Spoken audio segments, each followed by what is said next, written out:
Did you know that parents rank financial literacy as the #1 most difficult life skill to teach? Meet Greenlight, the debit card and money app for families.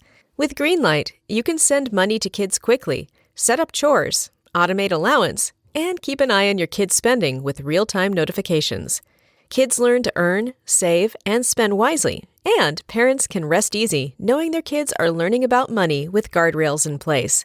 Try Greenlight risk-free today at greenlight.com/Wondery.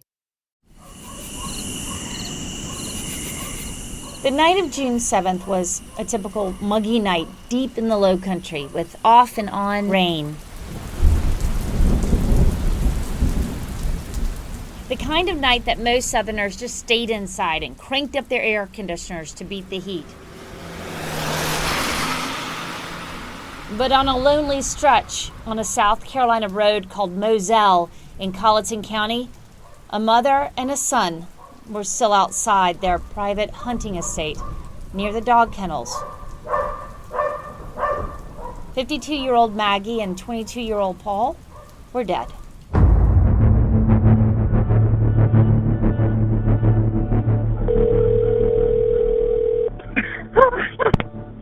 County 911, where's your emergency?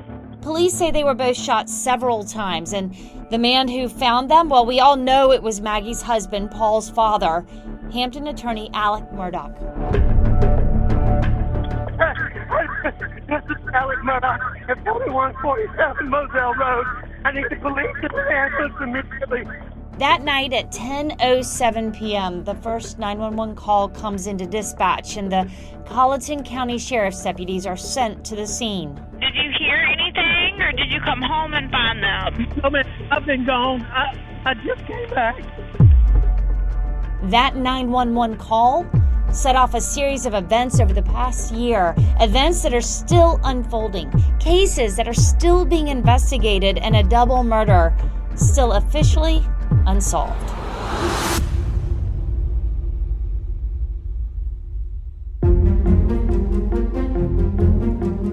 Today, Alec faces 79 criminal charges, all related to fraud, theft, and money laundering. If convicted, he faces more than 700 years in prison.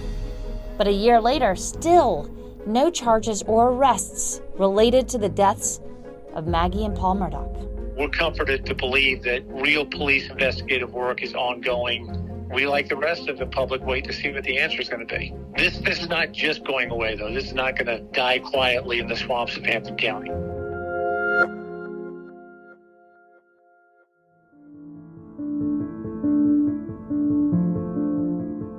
So thank you to Anne and Drew, first and foremost, for having me on. For those of you that have not heard my voice before, I'm Katy Solt. I'm one of the evening anchors on the team here at ABC News 4, working alongside Anne and Drew. I'm kind of picking their brains today to see what they've learned in this past year since Maggie and Paul were murdered. As you all know, they've done extensive digging. A lot of questions have been asked. They've done a lot of interviews with people we didn't even think we would get to hear from.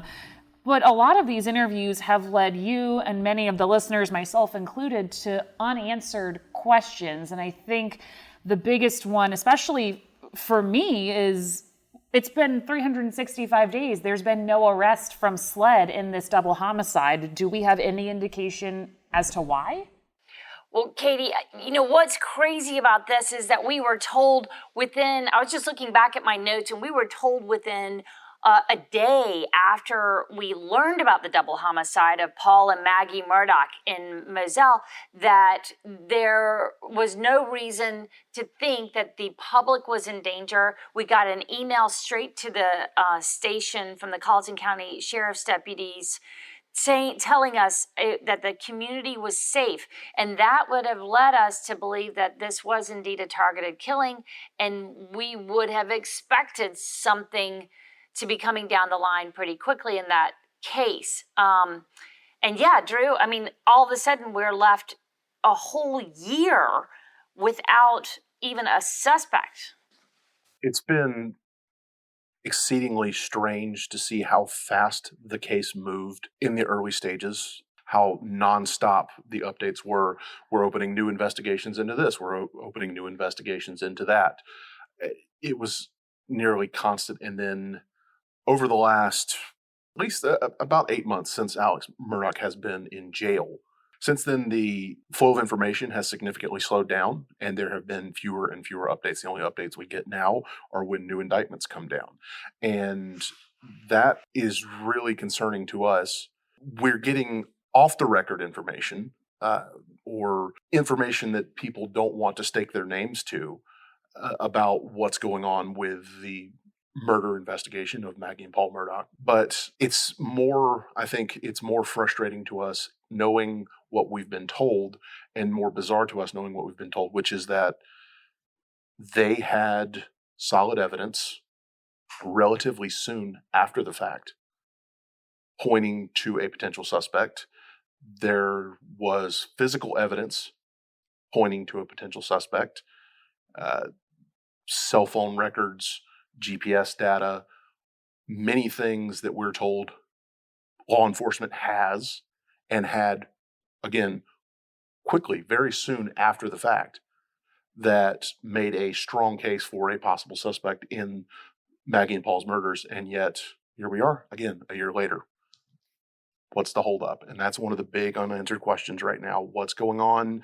We can certainly speculate about that, but it's not something you necessarily want to do, is speculate. You don't want to speculate, and that's why we go to these sources that we have, and we ask them to corroborate this evidence and give us a little bit more to go on, because it is the absolute top question right now in so many people's minds is what happened to Paul and Maggie Murdaugh that night on June 7th. And one thing that we do know that we keep on sort of looking back at was we do know there was a person of interest. And that person of interest was basically outed by his own attorney, Alex Murdaugh. Alex Murdaugh was or is a person of interest in this double homicide, according to his own attorney.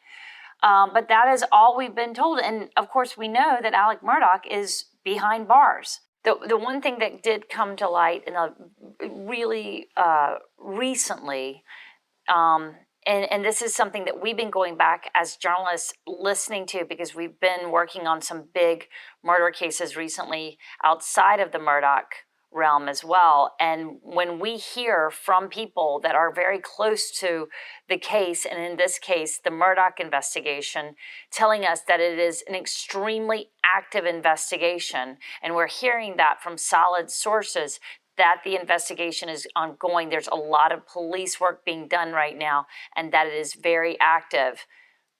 You have to believe them. A little peek behind the curtain, I guess, for the flow of information between law enforcement and the media, journalists. It becomes a little bit of a cliche for law enforcement to say that it's an active investigation and use that as an excuse not to divulge any further information. But it's the idea of when you talk to someone face to face versus an email or a text message, you can get tone and inflection through phone conversations that you can't get through those other types of communication, and the urgency that we're hearing from people we're talking to. So yeah, we have at least hope that there is something coming soon, very soon. And we got the same sort of treatment not too long ago with the Brittany Drexel case, where we were told it's a very active investigation. And then within a few weeks' time, a 13-year-old cold case has a murder charge. You know, for them to allow this anniversary to pass without bringing forth something that we can understand where they're at in their investigation. If they truly don't have enough evidence to charge a suspect, even though, as Drew said, we've been certainly privy to information that they certainly were going down a very strong path. If they can't, for them to let this pass for, let's say, Maggie Murdaugh's family not to hear anything else or nothing to be made public, that to me also would be egregious. Because there are so many crimes that they're investigating now as a direct result of when Paul and Maggie Murdaugh died. You know, a half a dozen SLED investigations are in process right now. I think it's for transparency's sake, really important that we hear from our law enforcement. And going off of all of this, you just mentioned the half a dozen investigations that have come out. A lot of names have come out in this, names we've never heard of before. One of those names being Eddie Smith. Remind people who Eddie Smith is. Well, I'll start. I mean, when I first met Eddie, it was basically the first television interview that he sat down and did. And this was after I had seen him in bond court, and he had looked like a totally different person. They had basically pulled him out of his home and arrested him on charges that came to light that the police believed that he had in some way assisted Alex Murdaugh in trying to commit suicide in order to collect on a $10 million life insurance policy for his son Buster. I got to meet Eddie after that for an interview, and he told us that he was a good friend of Alex Murdaugh, and he thought of him as his brother, and why in the world would he shoot someone he cared about, and just categorically denied that he had been part of some kind of assisted suicide plot. But Eddie's involvement, once again, by Alex Murdaugh's own lawyer, who said on national television that Eddie Smith was his longtime drug dealer. So there was a big question that started coming out about what kind of drugs are we talking about and what kind of money are we talking about?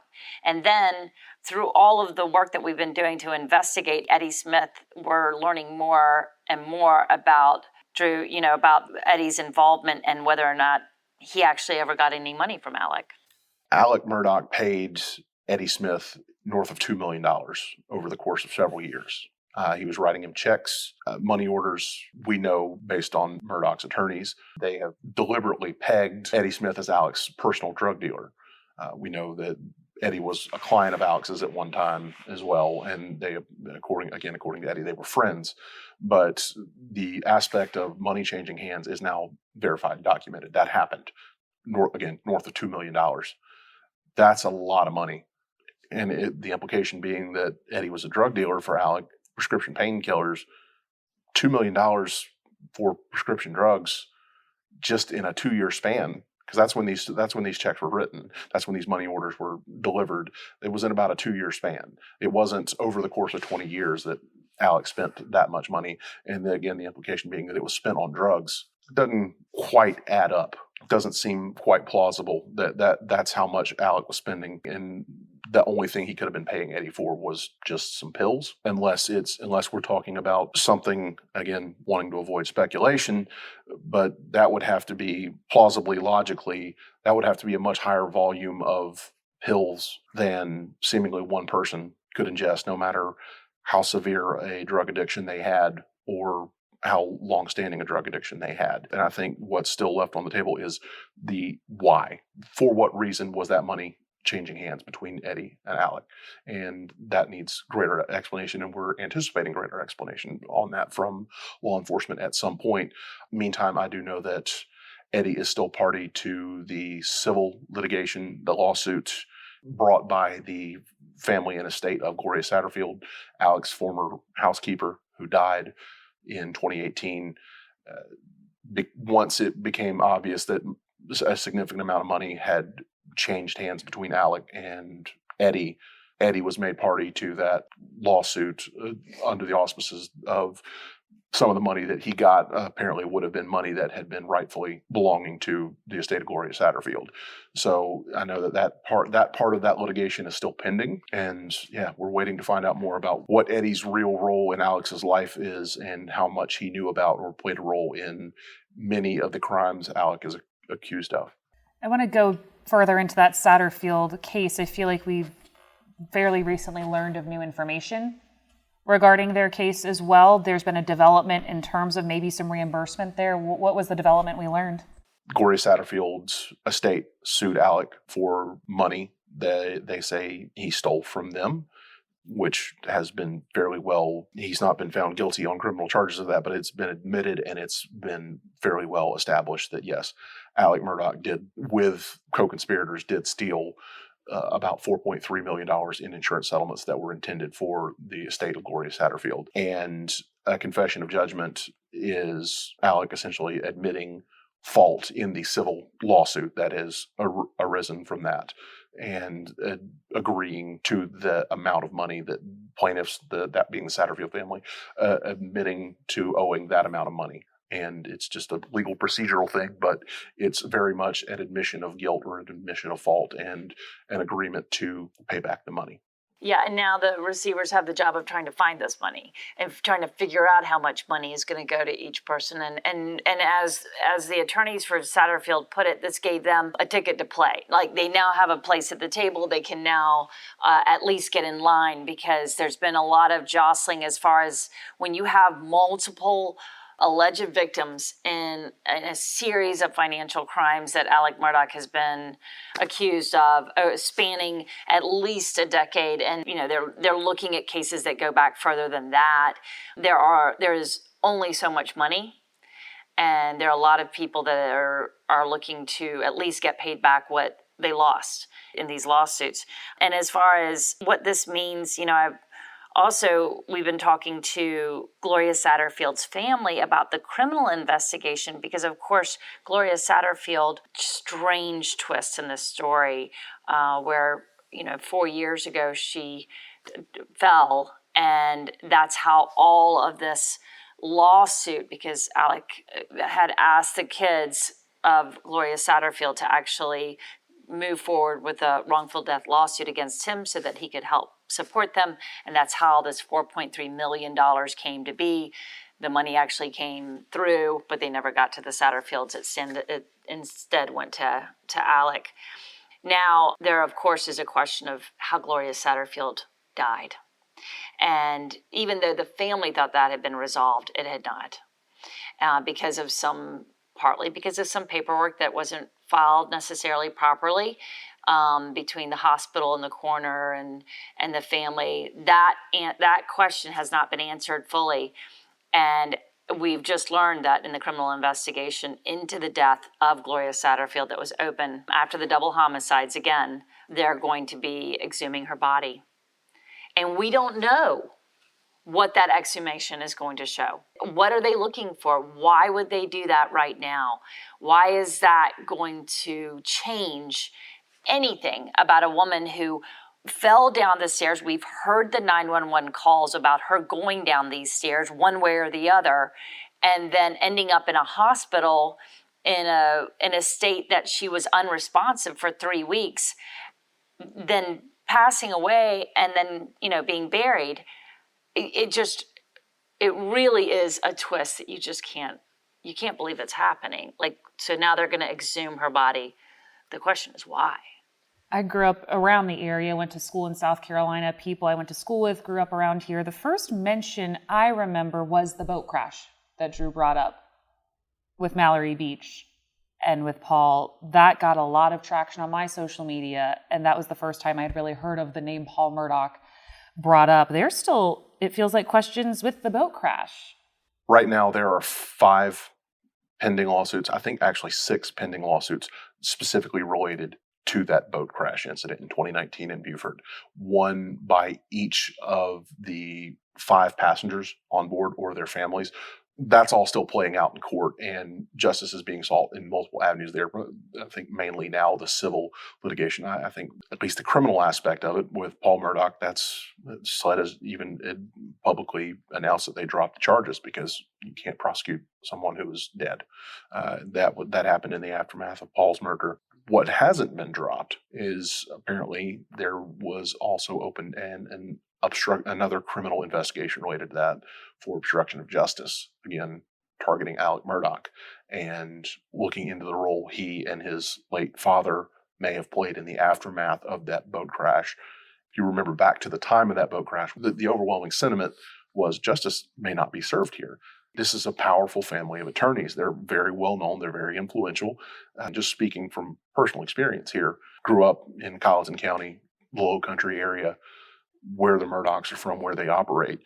You've got a personal injury case, they are the ones you go to because they're going to get you a favorable settlement, and they have sway, they have stroke, they can get stuff for you. But that works both ways, doesn't it? Okay. Paul, by all accounts, was driving a boat under the influence of alcohol very recklessly and drove that boat into a bridge abutment, a bridge piling, sends a couple of his friends careening down into the bottom of the boat, sends some others overboard. Mallory Beach dies. There's this overwhelming, seemingly preponderance of evidence showing what happened and who was at fault, and yet it took weeks for charges to be filed. And we also learned that there were, what did that one guy, Ann, say that you spoke to? The criticism he had of the criminal aspect, or the criminal investigation aspect afterwards, just about one of the worst police investigations he's ever seen. You know, as we've watched these kids come forward and young adults now come forward years after they lost their really good friend Mallory Beach, because these were all best friends that had grown up together, and they had stayed tight, and they had tried to, in some ways, they said they had tried to protect each other when this really went down because it was so scary for them. And that's what they said that a couple of them said that the Murdaughs had suggested was, keep things tight, keep it closed-lipped, and we'll solve this, we'll figure this out. Right after the incident, you heard, Anthony Cook say, you know who this kid is? He's a Murdaugh. No one's ever going to touch him. And that must have been the mindset for a long time, because we're now only, since Paul and Maggie Murdaugh died, and some of these layers of protection on this very powerful family have been lifted, that these kids felt comfortable to come forward and say, well, actually, this is what happened. You don't get to be that powerful without a network around you. We know that Alec operated with that network, these names, Corey Fleming, Russell Lafitte, all of these people working, I hate to use the word, but cahoots. They were working together. This is his network. This is how he got his money. Well, that's what the solicitor is trying to look at. The Attorney General's office is looking at. That's absolutely what the charges are, is that there was some level of cahoots with parts of the puzzle that would have given Alex Murdaugh sway to commit the crimes that he did. And now we're just seeing it play out, and it's like domino effect, right? It's like watching this house of cards come down, where he had built up relationships that they now believe, the law enforcement thinks, had something to do with the amount of money that he could steal. Yeah, it didn't happen by accident, and it couldn't have happened for as long as it reportedly happened without some sort of complicity from others, or cooperation or assistance from others. And that's been borne out in the state grand jury indictments we've seen. Alec was apparently getting help from his friend, college roommate, longtime buddy, Corey Fleming, another attorney. He was channeling business to Corey in certain situations, favorable to himself, the Gloria Satterfield case being one of them, the Hakeem Pinckney case. Corey Fleming was apparently involved in that. They were working together, and that's what the indictments spell out. And more recently, the indictments indicate Alec was getting help from former bank executive Russell Lafitte. This wasn't just a rogue person. This wasn't one guy. It makes me wonder if prosecutors may not be trying to take down, or prosecutors may not be trying to go after not just one thing, but many, many things, other crimes and corruption, because it would seem, based on interviews and affidavits that we've conducted or gotten our hands on, that it might not be simply just a few people. It might be more people involved in this, at least the criminal side of what Alex Murdaugh was doing. And that remains to be seen. But right now we know there are 3 people who have been charged. Well, 4 counting Eddie Smith. That's a small network of people right there. 4 people have been charged with legitimate crimes, including Alec himself. And we learned from a deposition and complaints filed by other prosecutors around the state that there's some questions over the ethics of a judge connected to Alex Murdaugh through the 14th Circuit, and that being Circuit Judge Carmen Mullen. She has not been accused of any crimes. She's not been charged with any crimes, but there have been complaints filed against her, and there have been statements made about her conduct in connection to some of these cases for which Alex Murdaugh is now facing criminal charges, asserting that she may have somehow played a role either through negligence or, to steal your word, cahoots. You've seen it all. Look, anything that really was a big head scratcher for you or a big shock to either of you? There's plenty for me, but for the two of you that have been delving through this, was there a moment where you just sat there and you said, I can't believe we're reading this, we're hearing this, we're seeing this?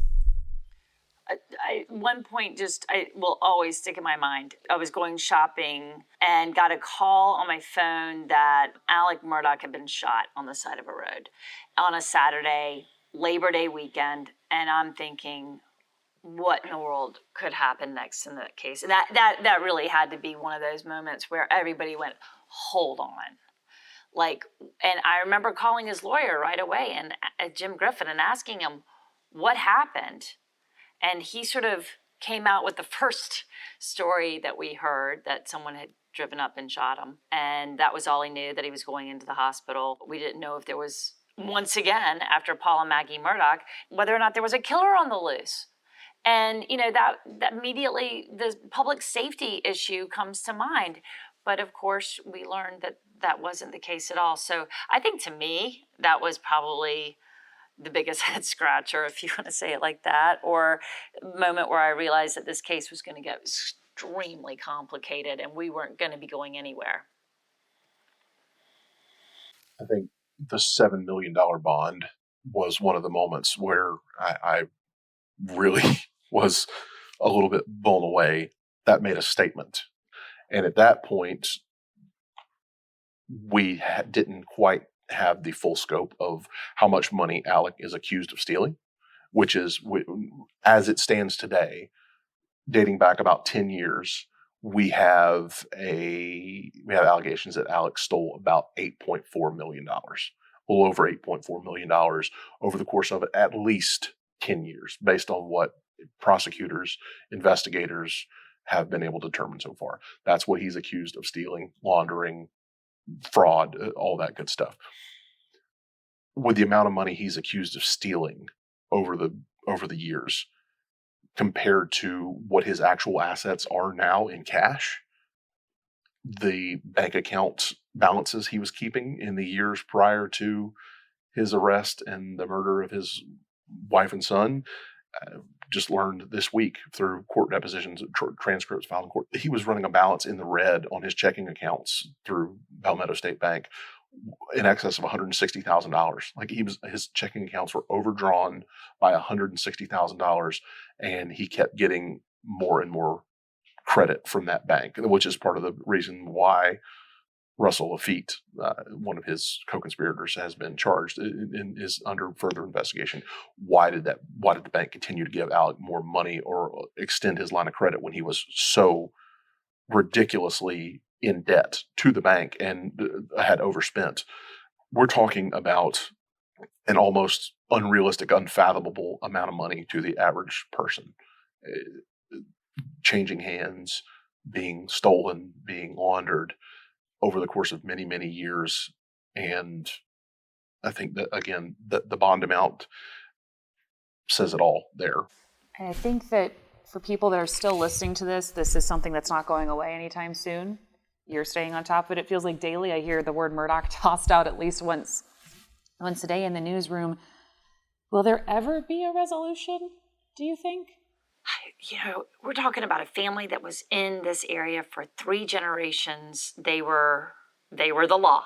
On top of that, they had touched so many lives as personal injury lawyers. They had created such a vast network of power and influence in this area. What the investigators are doing and what Drew was just alluding to is what really is where having the eye on the ball right now is how many people could possibly have come under the influence of one lawyer and his family. That is what we're going to be following and could be following for a long time. It is certainly it has ricocheted its way through the legal world in South Carolina, shaken the confidence of a lot of people. That trust between the client and the lawyer, that has taken a huge hit here in South Carolina with this Murdaugh case. So as far as when it will go, it will be very hard to resolve this one. I don't foresee this wrapping up in months. I think it may be years. I think it will also continue sort of at the pace that it's gone so far, where every few months we'll get a new round of indictments. It's concerning in some ways, but at the same time, it's satisfying.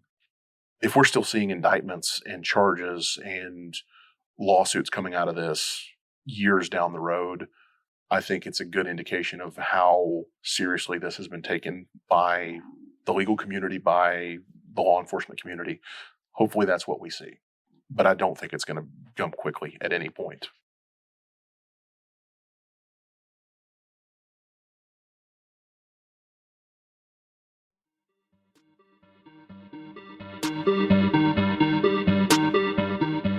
Unsolved South Carolina was brought to you by me, Anne Emerson, along with producer Drew Tripp and editor Daniel Michener.